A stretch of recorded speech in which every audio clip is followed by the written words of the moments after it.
What's up, guys? So, I was thinking about rep ranges and hypertrophy and intensity and all of this, and how when I was younger, I always used to get confused about what is strength and what is hypertrophy, what is the difference.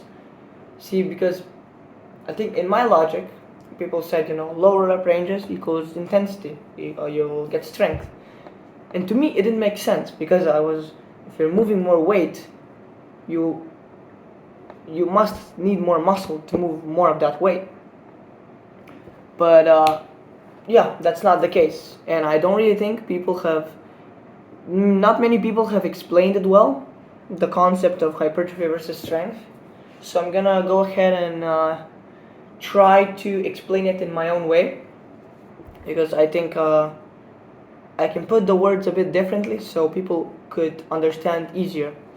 So, why is strength different to hypertrophy, and why do low reps build less muscle than high reps? See, it's not that low reps build less muscle than high reps, but it's this. So if you're doing a 1 rep max, and let's say your bench is 100 kilos, and that's your 1 rep max, you doing that 100 kilo 1 rep max, yes, it's heavy, but if you look at how you built up to that 100 kilos, so let's say you first went to the bar, then you went 40 kg, then you went 50, 60, 80, however you go up to that 100 kg, the total work tonnage, how many kilos you moved in that workout will not be, will be a lot, right?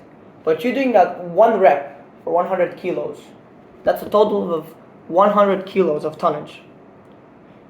So if you compare that to the how are they called, the hypertrophy range, right? If you go 12 reps, let's say 8 to 12, you will use a lighter weight. So let's say your 1 rep max is 100 kilos, and you're gonna be repping out 75 kilos for that 12 times 4 or something like that, right? 8 to 12.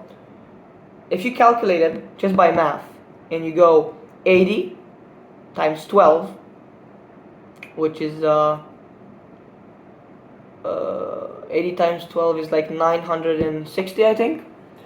So in that one set of 12 reps, you did 960 kilos of tonnage.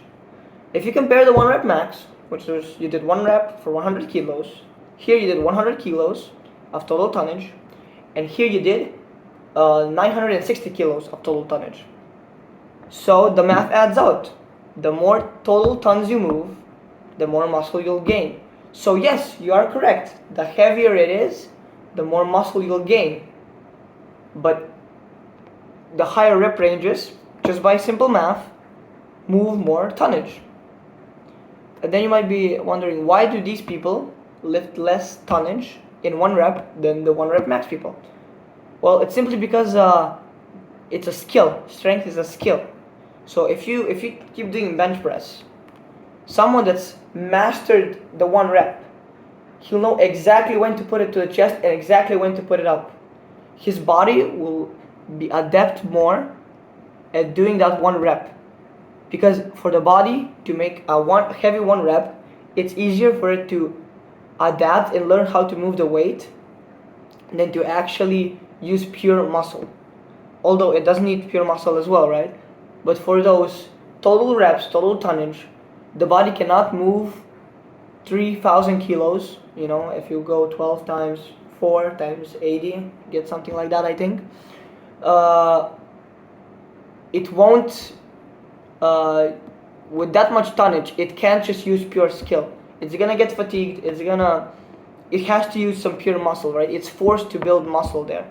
But for the 1 rep max, you're not forced to build muscle. Although, of course, to a certain extent, you are forced. See, if total work volume, total tonnage is accumulated, you will still build muscle. You could do so if you go 1 rep max, eventually you'll get too fatigued to go, so you won't reach that 3,000 kg of tonnage. But if you go 90% of your 1 rep max, or yeah, 90% of your 1 rep max, which is like, which at 100 kilos, it's 90 kilos, and you go that for 1 rep, and you do that like 5 times. That's 90 times 5, which is 450 total tonnage, 450 kilos, which, as you can see, is still less if I went to 75 kg. So that is why these rep ranges exist and all that, but it still doesn't mean that low reps don't build muscle. For example, the deadlift. So I don't know what kind of maniac you are, but most likely, if you're not a maniac, you won't do 12 reps on the deadlift, because it's just the dead stop on the deadlift and the movement pattern in general, it doesn't feel right with 12 reps. It's just way too fatiguing. But if you would go 5 reps and just increase the sets, right? So let's say you do 100 kilos and you do 5 reps on the deadlift. That will be 100 kilos times 5, 500 total tonnage. And if you went a 5 by 5, that would be, so we said, how many kilos? 100 times 5, 500. 500 times 5, 2,500 total kilos of tonnage in that workout. And next workout, you would add off of 6 times 5. So that's another set. So it all depends on the exercise, guys. But yeah, it's just tonnage. Total tonnage builds muscle. So if you don't know how hard you're working, if you change reps and sets, compare it to the previous workout, calculate it, how much tonnage you moved that workout, and look into this workout. If that workout doesn't have close to it, equal or above, you're simply not going to improve, because the body isn't moving any extra weight. It doesn't need to get any extra muscle, right?